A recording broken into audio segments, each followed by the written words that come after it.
Welcome to Dirt Bike Channel. We're here in Fruita, Colorado, and we've got Joe Struzyk here. Joe, how's it going, man? Awesome, Kyle. Awesome. So, congratulations. Thank you. You are the winner of the Stark Varg.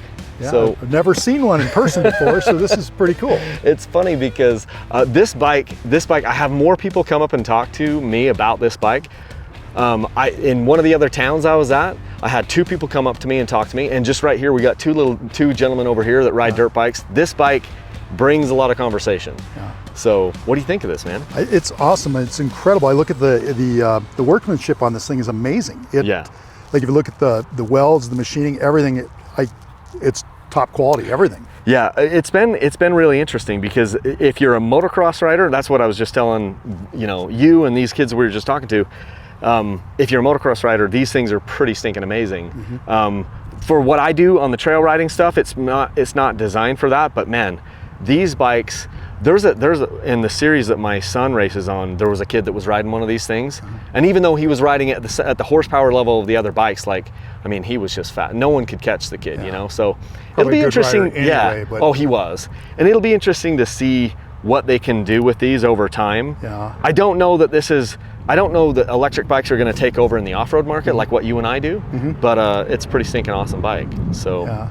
So thanks for meeting me. So so you were just telling me a little bit. You've done you're a retired firefighter, pararescue. We were talking about a bunch of stuff. Yeah. Tell us a little bit about you. So I'm a retired firefighter. I was a task force rescue guy for task force. So like the teams that come in, like when World Trade Center fell or 35W Bridge, they send in state asset teams.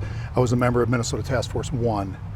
And then also I was a SWAT medic for 25 years. That's so cool. He brings a gift for me. Actually, he had a gift for Kenzie. He brought a gift basket for my daughter because Kenzie was the one that pulled his name out of the bowl. Yeah. So Kenzie is my favorite 7-year-old on the planet at this time. Okay. Oh, it's so funny. But he brings the gift basket for Kenzie. He brought a gift basket for me. There was some whiskey in there. There was a card. So you have your card with you climbing up over a wall on SWAT, right? Yeah, that was my trading card that I gave away for years. That's so cool. So it's kind of like a baseball card, but we all had them. Yeah, that's awesome. I didn't even know that something like that existed. And a t-shirt. Yeah. So Joe is in rarefied air. I've done this a lot. No one has ever walked up to me at one of these exchanges with a gift, at least not that I remember. And he had multiple gifts. Yeah. So anyway, that was super awesome. Well, it isn't every day you get to win the world's fastest electric bike at the moment anyway. Oh my gosh. It's pretty cool. So then you've been riding for how long? Oh geez, I probably started about 12. I raced in the District 23 series for many years, and then a couple years back I raced, I did some of the Cork series races, the hare scrambles and the endurance races, which by the way, invite first weekend of August, next year, the 12-hour endurance race, Kyle. Trying to get me to race. Many have tried to get me to race. Yeah. Very few have succeeded. Yeah, this is, I saw a while back the guys were trying to get you to do the 24 at Glen Helen. Yeah, and I committed to do it. It was going to go with like the Rocky Mountain ATV guys and some other people like AJ Catanzaro was doing it. But then I got COVID. Like me and my whole family got COVID that weekend, and I didn't know if I should be riding down because it was when everyone was still terrified. Yeah, you could of COVID. put AJ out of business if you. I know. Like we were freaking gonna go like ride down in a Sprinter van like 12 hours down to Glen Helen or whatever. So well, I'll tell you what. You fly to the Springs next August. I'll pick you up. We'll go right to the track. We'll do it. Okay. I don't think I'll have. Don't COVID, even need to bring a bike. I'll get one. You can ride this. Well, that'd be no, awesome. This I don't think would work for that, but I think we'll have something. Yeah. Well, these things are, for what they did, that's kind of what I tell everybody. I mean, like, people say, is this your favorite bike? I said, no, it's not my favorite bike. But for what they did for a motocross bike, if you're a guy that wanted to ride moto, I mean, this thing is pretty stinking amazing. You would need a generator. In fact, you mentioned that you're going to have a generator for this. You're out. Yeah, our summer place is off-grid. We have septic, we have a well, we have a bathroom. And it's pretty much just the Mountain Man Lodge. It sounds amazing. Well, I'd love to have you come out there sometime because the trail riding there is pretty phenomenal. That's awesome. And so you summer here, and then you go back to. The last 2 years I've been taking care of my in-laws. Okay. And they were pretty sickly, and it was everything we did to keep them from ending up in a nursing home. Okay. And, with the skill set that I had working as a paramedic for all those years, I was able to do it. And it did take its toll on me and Jake, who you had met earlier. He came out because I was telling him, hey, I don't know if I'm going to be able to make it through this. Yeah. And you know, and that time we had no time frame to know how long we had to do it. And my father-in-law said, hey, you know what, if you need to put us in a home, I'd be okay with that. And I was like, I don't think I'm okay with that. Yeah. So I'll tell you when I'm done. And Okay. and he was super cool, just such a great guy. But anyway, so Jake came out and helped. But we had through hospice, we had outside help that would come. Very thankful for them, but they would come on Tuesdays. Mm-hmm. So we'd put breakfast on the table on Tuesday. We'd have our bikes loaded up. We'd go to the track, and we'd ride some moto till about noon, and then come back and put lunch on the table for them. That's cool.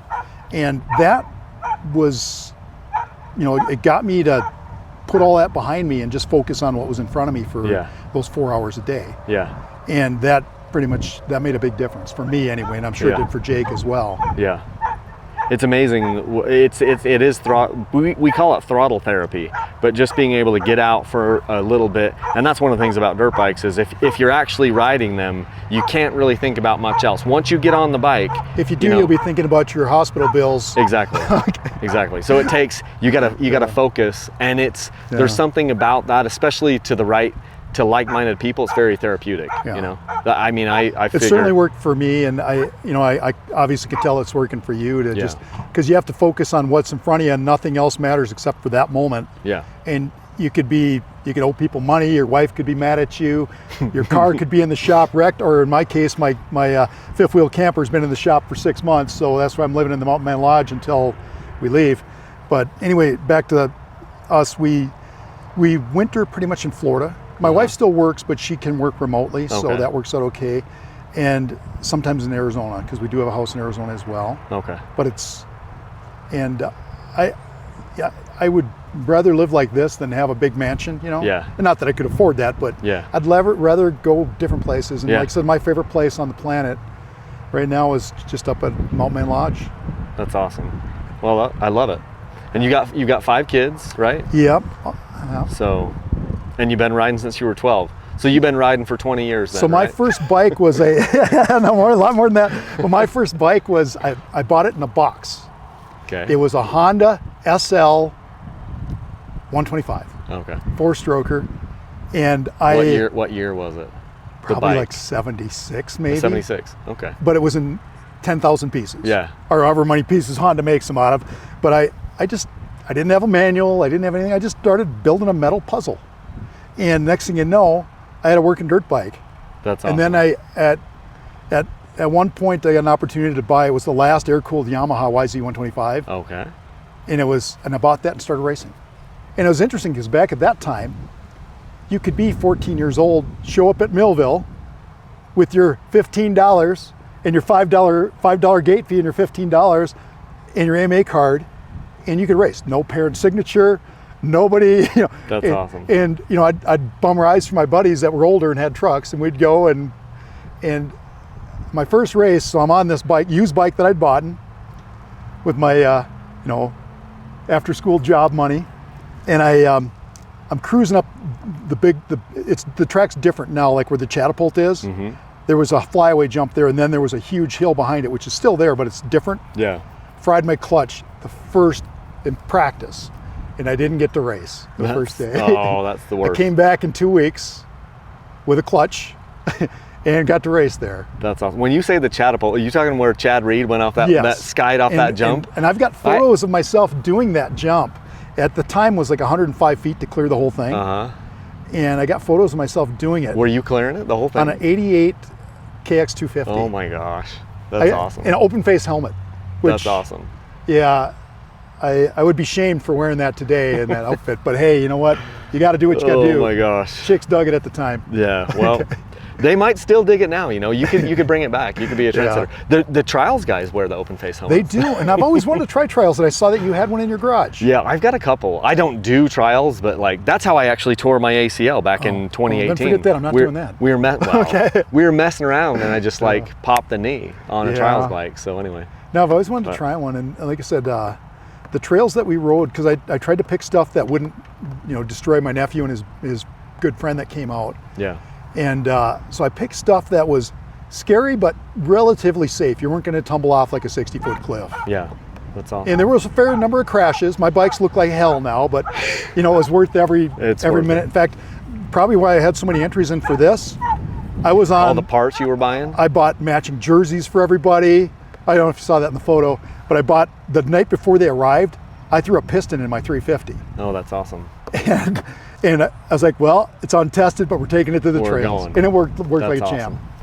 Well, thank you so much for supporting it, and the bike couldn't have gone to a better guy. So That's what people are telling me, but I'm not so sure about that, but I'll accept it. yeah, well, I appreciate Thank you, brother. And let's go get this thing loaded up in your truck. Awesome. Hey, if you guys want to get entered on any of these new giveaways, I should have a giveaway starting in the month of September. It'll be a KTM 300 XCW, going back to something that's tried and true. You can always get entered on my website, so stay tuned on social media, but watch for the YouTube videos and then watch on dirtbikechannel.com, because there will be another one starting real soon. And you can usually get entered by using my links to Rocky Mountain ATV, buying shirts or hats or whatever I have on my website. And that's it. So maybe you should sign us off. Do you know what the sign off is? Always leave a single track. Thank you.